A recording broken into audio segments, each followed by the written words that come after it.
You walk into a camera shop, hand over your money, and walk out with a device that, according to the company that makes it, doesn't exist yet. No announcement, no press release, no launch event, just a box, a receipt, and a camera that shouldn't be in your hands for another week. That's not a hypothetical. That's so much better than your average leak he got home, tried to turn it on and use it, and couldn't. Not because it was broken, because the app didn't even know the camera existed yet. Stop for a second and actually sit with that. Somewhere in a warehouse, a shipment of cameras got released early. Somewhere in an app database, the servers still think this device is fictional. And somewhere in Romania, one very confused customer is sitting there holding a several $100 paperweight, waiting for a software update that hasn't even been built. If that doesn't tell you a launch is close, nothing will. By the end of this video, you're going to know more about the Insta360 X6 than almost anyone who hasn't personally opened that box, the real specs, the real accessories, the real waterproofing numbers, and why I think one feature buried in the fine print might matter more than everything else combined. So stick with me, because the last section is going to get into something Insta360 has not confirmed anywhere else, and if you skip it, you'll miss the one detail that changes how I'd actually spend my money here.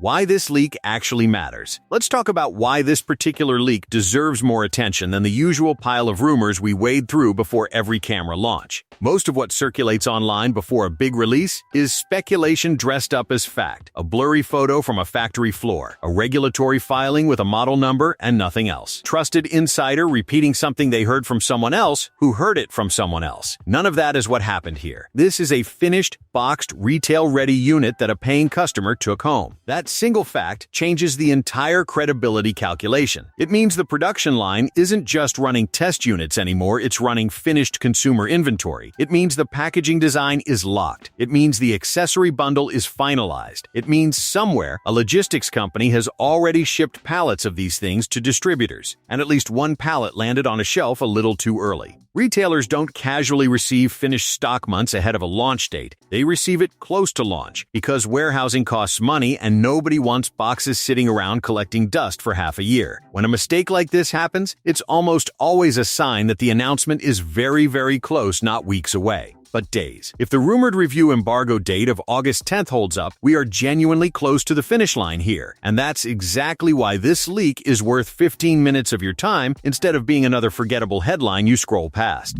How a retailer jumped the gun. So how does something like this even happen? It's actually less mysterious than it sounds, and it happens more often in the tech world than most people realize. Global product launches are logistical nightmares. A company like Insta360 doesn't manufacture a product and then ship it to one country at a time. They manufacture in bulk and then distribute globally, often weeks before the actual announcement date. So that stock is sitting in warehouses and ready to go the moment the embargo lifts. That means thousands of boxes are already sitting in regional distribution centers before a single press release goes out. The problem is that logistics chains involve a lot of moving parts: freight companies, customs clearance, regional distributors, and finally, individual retail stores. Somewhere in that chain, someone made an error. Maybe a shipment meant for a locked storage room got mixed in with stock meant for the shop floor. Maybe an employee scanned it into inventory without realizing it wasn't cleared for sale. Whatever the exact cause, the result is the same. A product that was supposed to stay hidden for another week or two ended up on a shelf, and a customer completely unaware they were buying something not yet announced simply bought it like they would any other camera. This isn't the first time this has happened to a major tech company, and it certainly won't be the last. But it is a genuinely useful gift for anyone who wants real information instead of guesses, because it means we're not reverse engineering rumors anymore. We're looking at the actual product.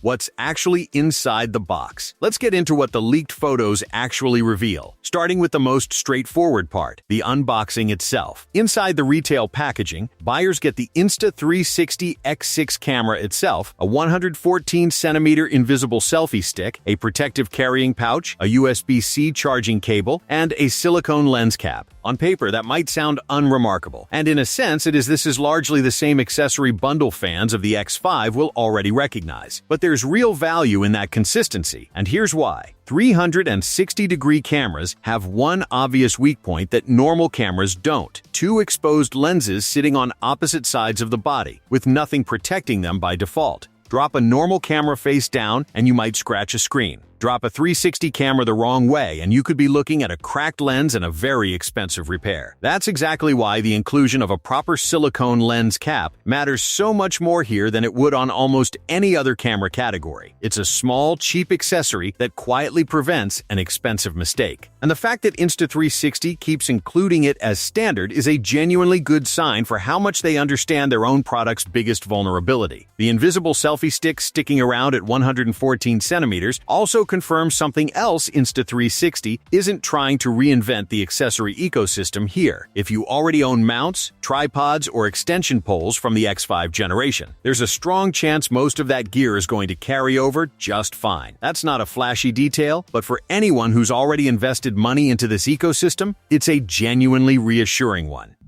The waterproofing numbers that actually surprised. Now here's where things get a little more interesting, because this is a spec that wasn't fully nailed down before this leak, and it's a bigger deal than people are giving it credit for. The leaked quick start guide confirms that the Insta360 X6 is waterproof down to 20 meters without any additional housing at all. Read that again, because it's easy to skim past. That's not splash resistant. That's not fine in light rain. That's 20 full meters underwater, straight out of the box, no extra case required. For a consumer 360 camera that most people are going to use for travel vlogging, cycling, or everyday content, that is a genuinely impressive baseline. And if 20 meters isn't enough for you, say you're doing actual scuba diving instead of casual snorkeling, Insta360 is bringing back the invisible dive case, which extends that waterproof rating all the way to 60 meters. That's deep enough for the overwhelming majority of recreational diving that ordinary creators will ever attempt. Here's why this matters more than it might seem at first glance. A huge portion of 360 camera buyers use these things specifically because they want footage that regular cameras can't easily capture: underwater reefs, waterfalls, kayaking trips, beach days where a phone would be a liability. If Insta360 has kept that waterproofing pedigree intact while pushing other specs forward, that's not a minor bullet point on a spec sheet. That's core to why a lot of people buy this camera category in the first place, and it sounds like the X6 isn't cutting any corners there.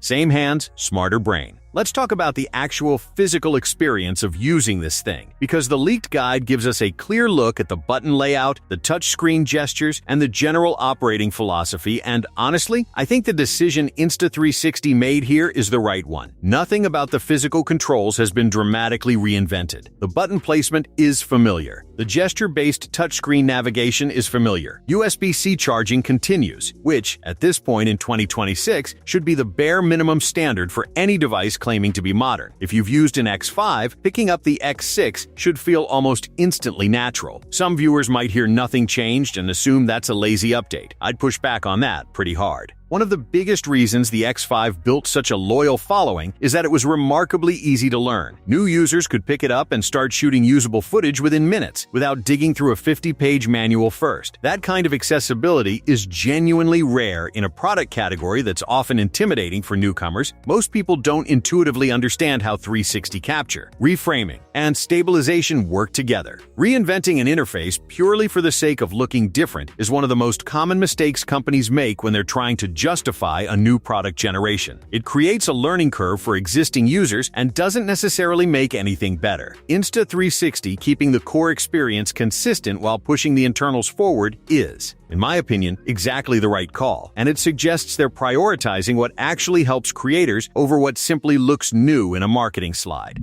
The big three specs everyone's been talking about. Alright, let's get to the headline numbers, because this retail leak doesn't just add new information, it confirms almost everything that's been rumored over the past few weeks, which is honestly the most reassuring part of this whole story. The retail packaging itself highlights three major features front and center: 8K 360-degree recording, up to 140 minutes of continuous recording time at that resolution, and an updated Replaceable Lenses 2.0 system. Let's take these one at a time, because each one solves a genuinely different problem. 8K recording at a full 360 degrees is a substantial computational lift. Remember, a 360 camera isn't just recording one frame, it's stitching together multiple lens feeds into a single spherical image in real time, and then letting you reframe that footage after the fact into whatever crop or angle you actually want. Pushing that pipeline to 8K means sharper reframed footage, more usable digital zoom without visible quality loss, and better results when you're punching into a small section of the sphere for a dramatic dramatic shot. Then there's Replaceable Lenses 2.0. If you've shot with 360 cameras before, you already know the pain of a scratched or cracked lens turning an otherwise functional camera into a very expensive brick. The original replaceable lens system solved that problem by letting you swap in a new lens instead of replacing the entire camera. A second-generation version suggests Insta360 either made the swap process faster, made the lenses more durable, or both, and honestly, any improvement here is a win, because this is one of those quiet features that only becomes incredibly valuable the one day you actually need it. And then there's the one I've been saving, because it deserves its own section entirely.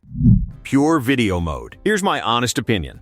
And I say this fully aware it's not the flashiest take available. I don't think 8K is the most important upgrade in this camera. I think PureVideo mode is. Let me explain why. Resolution, at this point, has quietly become a solved problem for the vast majority of creators. Most people watching content shot on a 360 camera are viewing it on a phone screen, a laptop, or maybe a television, and the honest truth is that the difference between a well-shot 5.7K clip and a well-shot 8K clip is often invisible to a casual viewer unless you're specifically pixel peeping on a large display. Resolution numbers make for great marketing bullet points. They don't always translate into a noticeably better viewing experience. Low-light performance, on the other hand, has remained one of the most consistently frustrating weaknesses across every consumer 360 camera on the market, generation after generation. The moment the sun goes down, footage from these cameras tends to get grainy, muddy, and overprocessed by noise reduction algorithms trying to compensate. Anyone who's tried filming a night walk, a dimly lit restaurant, or a sunset transitioning into darkness with a 360 camera knows exactly what I'm talking about. It's frequently the single biggest letdown of the entire shooting experience. If PureVideo mode genuinely delivers a meaningful improvement to low-light image quality without making footage look artificially smoothed over or plasticky, that is the kind of upgrade that changes what you're actually able to shoot, not just how technically impressive your footage looks on a spec sheet. That's the difference between a feature that sounds good in a press release and a feature that actually changes your creative options in the real world. I'll be blunt, we don't have independent lab testing on this yet, and I'm not going to pretend otherwise just to make this section sound more exciting than it currently can be. But if the early claims hold up even close to what's being suggested, this could end up being the single most talked about improvement once real reviews start landing. More than the resolution bump, more than the battery life, more than anything else on that box. Insta360 versus DJI, two companies. Now let's zoom out for a second, because this leak also tells us something interesting about where the 360 camera market is heading as a whole, and it's worth understanding the bigger picture before we wrap this up. DJI has reportedly been taking an incremental approach with its own Osmo 360 lineup, refining existing strengths in smaller steps rather than chasing dramatic generational leaps. Insta360, based on everything we've seen leak out about the X6, appears to be taking a different route, stacking together several noticeable everyday use upgrades all at once, meaningfully longer battery life, a serious attempt at fixing low-light performance, and a refined lens replacement system. I want to be clear that neither approach is objectively better than the other. They're simply different strategies for solving overlapping problems, and which one appeals to you probably depends on what kind of creator you are. If you already own recent Osmo hardware and it's working well for your workflow, incremental refinement might be exactly what you want: fewer surprises, predictable upgrades, minimal relearning. If you're someone who's been waiting for a bigger leap forward, especially around low-light shooting, the X6's approach might feel more exciting. What genuinely excites me here isn't picking a winner between the two brands, it's the fact that we have two major, well-funded companies actively competing for the same customers with meaningfully different upgrade philosophies. That kind of competition is exactly what pushes an entire category forward faster than either company would move on its own. And as a viewer and a creator, that benefits all of us regardless of which brand you end up choosing.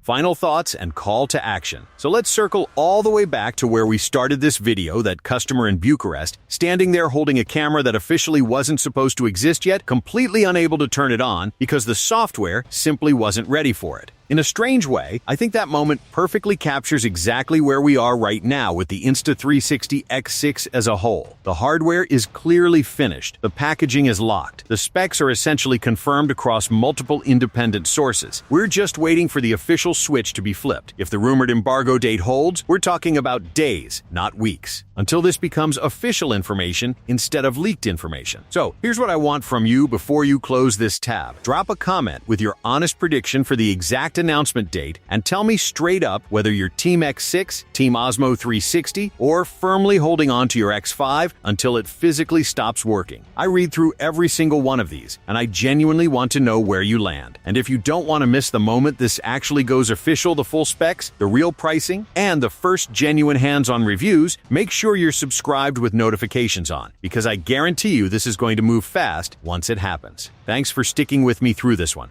I'll see you in the very next video.